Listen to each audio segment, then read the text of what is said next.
Good to see you guys. It's great to get the players, these rookies back here and in town, meet them, get to know them a little bit. We've got a whole lot of them. There's 108 of them. So Veach and his crew have done their job. They've accumulated a lot of good players, and it's actually a good group. My hat goes off to them for learning the way they're learning and putting everything together where we can go out and actually have some good practices. So, anyways, with that, time's yours.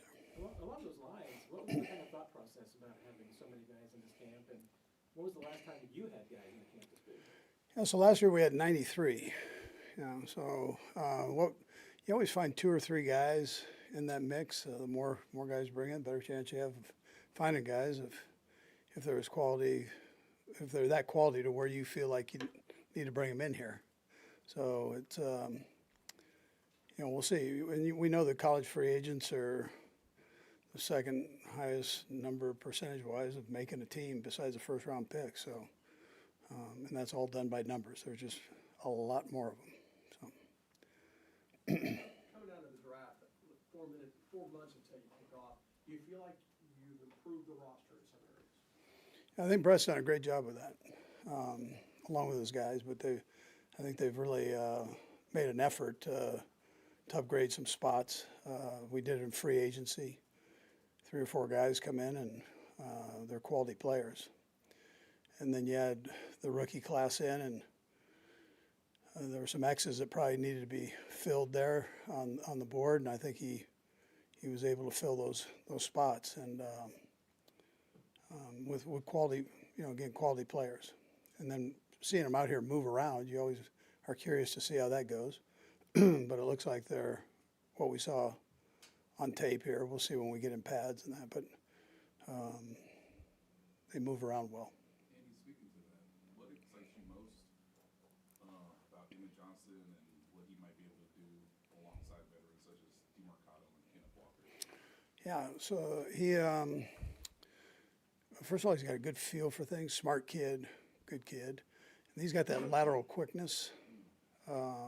We had LaShawn McCoy here for a bit, and he's got a little bit of that to him where he can shift gears and still get himself upfield quickly. I like the way he pass protects. I like the way he catches the football. And it looks like he can do that here. We're not doing live stuff, but the catching part he does easy. And probably most of all, I just like his smarts. He's going to help on special teams too. So Dave has him in that up back position on the punt team, and able to make all the calls and get guys going in the right direction. So. How much of his receiving ability did really sort of drive you guys targeting that? It's important in this offense that you're able to catch the ball. You got to be able to block, and he showed that. At the same time, you got to be able to run the ball. So the more you can do, we'll utilize you in those areas, and it puts pressure on the defense. Andy, obviously you're orienting with the rookies now, that's your primary focus, but I wondered if you could speak a little bit to what the tweaks in offensive system you might be looking at, having brought in Kenneth and with EB coming in and the very things you just spoke to. Yeah, for the most part, it'll be the same. The plays are the same. It's just what areas you draw from. So you got a bunch of different areas, whether it's your drop back game, your 3-step game, your play action, your movement, screens, all those things you've got in the game plan, or the opportunity to put them in the game plan. It's just what ones you draw from to put in there. But I think when you see Kenneth, I think he catches the ball easy, and so he's another one that can help you in that area. And DeMarcado's the same way. DeMarcado did that for Arizona. You studied it. You're going through the whole thing, of course, but do you find yourself thinking about different aspects of it than maybe you have in recent years, or not really? Well, we've got one ball, so we just. But if you've got talent, we're going to try to get it to you and move it around. And the base premise is to make sure you keep the defense on their toes and to score touchdowns. So we've got guys. We should have guys, if they're all healthy, perfect world here. We should have guys that can do that. Coach, you got some new coaches in as well. I got you. Go ahead. Eric, you've known for a long time, but what have you learned about Chad O'Shea at this point, and then maybe a little bit about DeMarco Murray as well? I like the way they go about their business. They're thorough. They're good with the players. They're demanding. And they're asking these young guys here to do what they do. And then we have meetings with the other guys. So you get to see them operate in a meeting room and hold people accountable. So I like that part so far. And they seem to be good teachers, which is the primary thing. What's your top 4 picks? Go ahead. Let him just grab one here, man. He's raised that hand like 5 times. I'll come back to you. That's all right. That's all right. Just your impressions of a couple of the undrafted guys. One of them is coming in here, this John Michael Gyllenborg, and Jeff Caldwell as well, the tall wide receiver from Cincinnati. Yeah. Both, I think, are quality players, it looks like, out there. It'll all be about the urgency, confidence that you put forward, know that you belong, and get yourself mentally prepared that way. And we try to encourage that with the guys that are free agents. All of a sudden, they look at 108 guys, and the lines get longer, and then they're going, well, we got another 90 that are going to come in here, or we're going to be part of another 90 that are going to come in here, and some of these guys have playing experience. So you can talk yourself out of that, especially if you're starting at the end of the line, and so you can't do that. And it'll be important for those two to make sure that they keep themselves right there and just learn, and then improve every day. But both of them have the chance to play at this level. Yeah, it's the first time we're talking from the draft. The top 4 pick for defensive, I guess, why was it so critical as a staff and personnel staff that you felt was going in that? Sure. Yeah, well, I thought we had, first of all, the majority of holes there, but they were also good players that we had a chance to put in position there. So, and I mean, I know how important defense is. I know I've got this offensive thing going, but it's but defense is a major league part of the winning in this league. So, Herbie? Coach, you're about 3 weeks away from OTA's Phase 3. Patrick Mahomes' recovery process, how much do you anticipate him doing once OTAs start? yeah, we've got to see on that. He is in a good position to be able to do some things. There's some rules and regulations that go with that, Herbie. So we got to just make sure that we're on top of that part. But if he can do some things, phase 2, remember, is there's no contact, there's no offense versus defense. So it's phase 3 that you get into that, and once you start the clock, then the clock's got to be rolling. So you just have to evaluate what you want to do there. But he's in a position where he can do everything, I think. So. I apologize, Coach, just a quick follow-up there. When the rules and regulations, or are you talking about just having like the ability to put him on, physically unable to Right. perform? Yeah. Sam? Andy, what the conversation's been like with Dave, and just knowing that process still has to play out, Coach? Yeah, so Dave's been very upfront with everything. We're still going through that whole procedure, and in this case, you always let the law enforcement part take care of itself and work its way out, And so that's where we're at right now. But we're aware, and we've had communication with both sides there. So, with the law enforcement side and David. Andy, really just with one big picture with Patrick, do you still have a sense of sort of the arc of his recovery as opposed to like what's just right in the foreground? I mean, do you have a rough working estimate in your mind? Yeah, I know he's doing a lot of stuff right now. That's what I can give you, Vahe. He is throwing the ball, and he does it on his own, so he's not getting any trouble here. But Do you have a video on him? I don't have video. All right, thanks, guys. All right. Yep. Thanks, Andy. All right, thank you.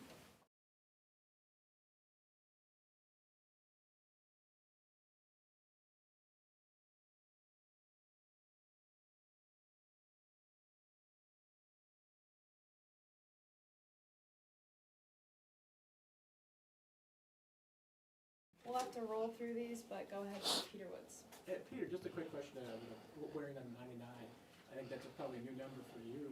What was just given to you, or is there any meaning behind it? Yeah, I mean, they didn't have a lot of choices. You know, it was what I picked from the choices that I had. But, you know, I've always loved the number 99. I know, like, D linemen in the NFL kind of got a different type of select number of choices. So I knew 11 wasn't going to be an option. So 99 was the best next thing for me. Peter, what was the first day like out there yesterday, meeting the guys, but also just getting introduced to the system and everything? It was great. I think the biggest part was, you know, just being able to be coached by Coach Cullen for the first time. You know, just some of the relationships through, like, the coaching world that I've had and, you know, heard about his coaching style and stuff like that. So I feel like we're going to have a great time together. It's going to be fun. You know, it's intense. You know, he pushes you. You know what I'm saying? He's going to coach Chris Jones just as hard as he coaches, you know, the rookie. Peter Woods is coming in, you know, just trying to earn his stripes and learn the defense. So, you know, I'm really excited about that. Speaking of Chris Jones, have you had any interactions with him since you've been drafted and since you've been in the building? Yeah, we've exchanged numbers. I haven't seen him in the building or anything, but I'm sure, you know, when he gets back and all the other guys get back and, you know, we get through all of our rookie stuff, that will hit it off pretty fine. Peter, you have this rare explosiveness for a guy your size. I guess how much do you think is drawn from natural, and how much do you think that this is something that you built over the years? I think it's a good 60-40. I think, you know, a lot of it is, you know, natural God-given ability.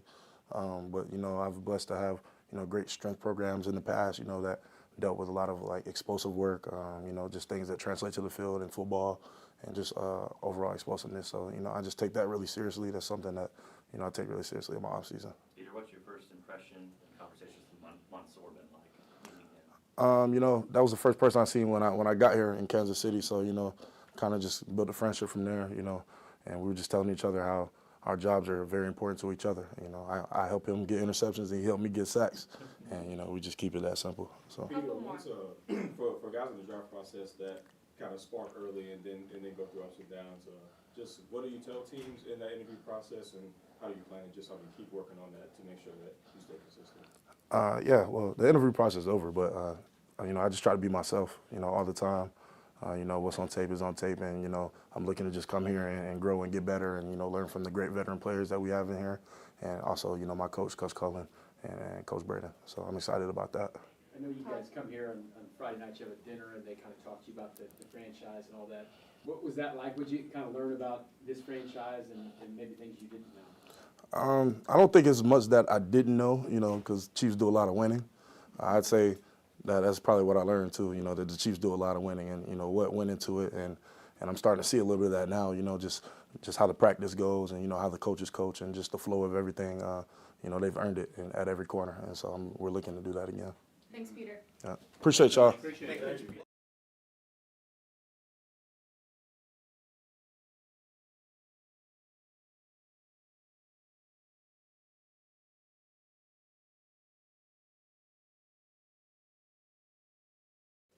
Go for Emmett. Welcome to Kansas City. Wearing number 10, that's the new number for you. Were there not a lot of choices, or is there a significance behind it? Yeah, man, just, you know, I had an opportunity to wear it, and, you know, I got respect for the players that have worn, you know, this number in the past, but I'm trying to leave my legacy here, so that's what I'm focused on. And my birthday is also October 10/10/10, so it makes a lot of sense. Emmett, this is a organization that prefers to throw to its running backs. We saw, you know, this is more of a passing camp, right? We saw yesterday that the first pass went to you. Just wondered your comfort, and obviously in college you caught a lot of passes, but it's just the enjoyment of being involved in that part of the game. I love it, man, especially, like I said, I can receive really well, and I know, you know, that can help the offense. So just having the ability to not just run the ball, but also catch and affect the game that way is something that I look forward to. They're notorious here for giving a lot of information early at this part of camp to see what you can handle. What's it been like, just the load of the playbook and all that stuff? Are you comfortable right now? Yeah, I feel great. It's obviously a lot of plays that happens really quickly, but I do a great job of studying, and at the end of the day, I'm playing in the NFL. Like, I have no excuse for not knowing my assignment on the football field, so I take big pride in understanding what I got to do on the field to be successful. How far along do you feel like you are at pro level at pass protection? Yeah, obviously I haven't got a chance to really do it much without pads, but something I'm definitely looking forward to. Like I said, it's just as important as running the football or catching the football, so I'm excited for it. And you played for Matt Rule, who coached at the NFL level. How did he help prepare you to get to this stage of your career? Yeah, I would just say like the structure in college at Nebraska and like the showing up to meetings on time, being here early, being a pro is what Coach Rule says.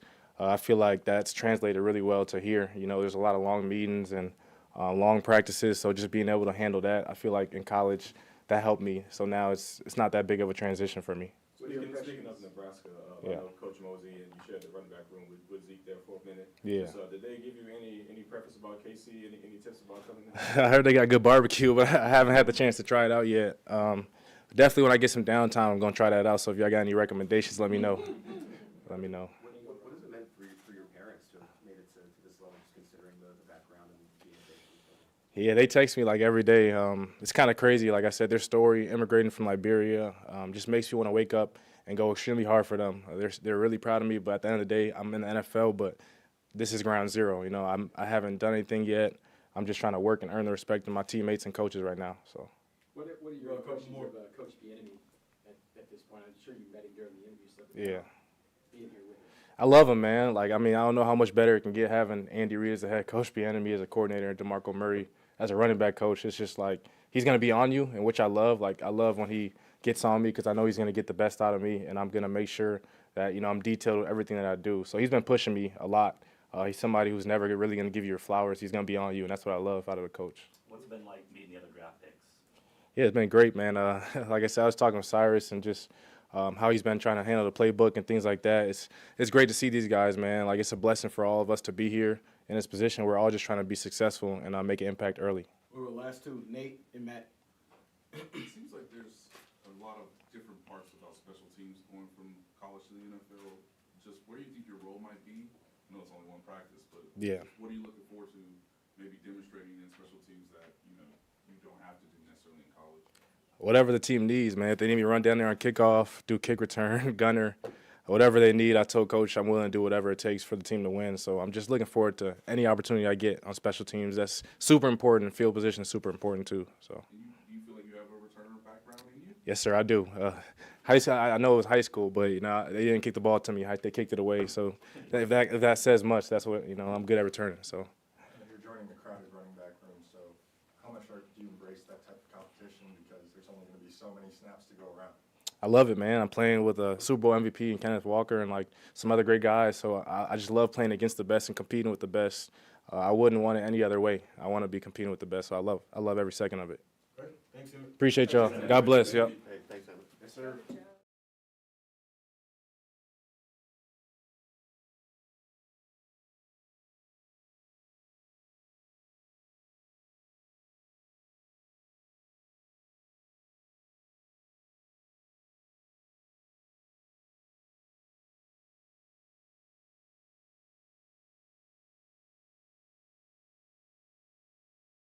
Pretty lucky, but what's that number mean to you? Definitely a lot, you know, just seeing the past 4 years, what it's done for this team, seeing how great of a player, he was here. Trent McDuffie, just watching his film, it's a guy, who I watch his film a lot, and I'm the same height and weight as him, so I like model my game around him, just take things from his game, and form it into my own. You've always done that, or is that just the connection here? Definitely always, like guys of my size, I watch, NFL who are pretty good because, like, obviously, watching guys 6'2", won't help me because I'm not 6'2", But obviously, I'll pull from like Pat Surtain, or Horn or whatnot just to see what they do, to make myself better. You were mainly inside last year, I guess. Where do you feel like you are in being able to seamlessly maybe go outside and inside versatility-wise? Just however Coach Spags sees it or Coach Reid, Personally, I'm good, comfortable, at corner free or being nickel, but just seeing, how Coach Spags and Coach Reid, will use me this year. You touched on this on draft night when we talked to you, but having played for a head coach who's a Chiefs fan. Correct, yes. So what kind of communication did you have with Dan about coming here? Really was after the draft, he told me. Obviously, pre-draft, I don't hear the talks between him and Coach Reid or Coach Spagnuolo. But just, after I got the call, he was the first phone call I got, just saying, how hyped he was, just for me playing, for his home team. And he was definitely, thrilled for sure. Did you know your first coach in college was also a Kansas City guy? Coach Fritz? Yes, sir, I did. Yes, sir. Yeah. He didn't get in touch with you, did he? No, sir, you didn't. What do you think you played at 3 different schools? What did you learn through all that process, new systems, new coaches, and all that stuff that might help you coming to the league? I think first thing is just like about the team, the team that's part of it. Like the guys can be from from Florida, from California, from New York. Just meeting people from all over the area and just seeing how guys talk and react to certain things. Secondly, just like learning defenses. I played different things at Ole Miss, at Oregon, into it and stuff like me learning things. Versus a guy who knows been to one school will help me a lot more than guys who've been to one school. When you think of yourself, are you a duck? Are you a rebel? I mean, personally, I love all my schools. I didn't leave any school on a bad tenant or whatnot. Like I talked to Coach Fritz about leaving, Coach Golden, Coach Giffen about leaving Ole Miss. So I mean, even like Coach Golden, texts me still to this day, and was Coach Neighbor. So like each school, I love, and vice versa. Last one, anyone? From a special teams standpoint, where do you feel that you're most progressed or useful? I think I played most of the best, probably like gunner or hold up, but also I played KOR and kickoff, if need be. But I think just my ability to hold up a gunner or to win, at the line of scrimmage as a receiver is pretty elite.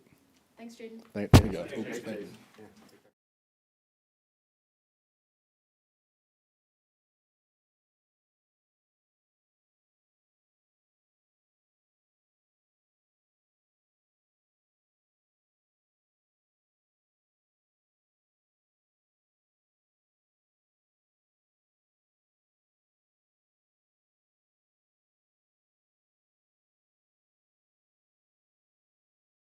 Well, I grew up here in KC and played like every sport growing up except football because my grandpa didn't want me to. And then got to Rockhurst, and when Coach Dono came in my senior year, it was also COVID. He just was basically like, come out, have fun with the boys.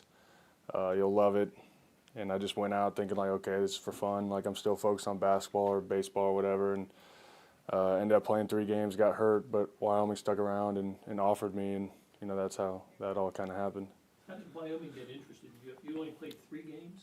Yeah, correct. They were really tight. Coach Bull, who's the coach at the time, really tight with Donahoe, and I think they just liked the upside I provided. I wasn't very good or anything like that, but they liked the upside that I provided as a tall, lengthy, fast guy, and Donahoe kind of through his encouragement was like, you should go do this. Like you have the upside, and here we are today. What's the feeling like? I imagine wearing Chiefs gear as a fan, and then finally being able to put on the uniform. It's surreal. Like I have to kind of, level myself out a little bit, especially out on the field, like with all the coaches and everything, wearing the uniform and stuff. It's really cool. But this is football. It's the most competitive sport ever. So you can't let your feelings get to you. You gotta remember, like, we're still out here playing ball. Did you go to games as a kid here? I mean, you got good memories of watching games here? Absolutely. I think I've gone to a game like every year since, Andy Reid got here. So, like, Coach Reid now. But yeah, I was at a couple games this last season. So, it's really, really awesome. Any playoff games? Yeah, I actually went to Big Ben's last game when we played the Steelers a couple years ago. But usually I'm back up at Wyoming by the time we get to January and stuff. So I haven't really been able to go any of the like big ones. What kind of people just reach out to you? Like, did you get a ton of notifications just after they came out that you were signing here?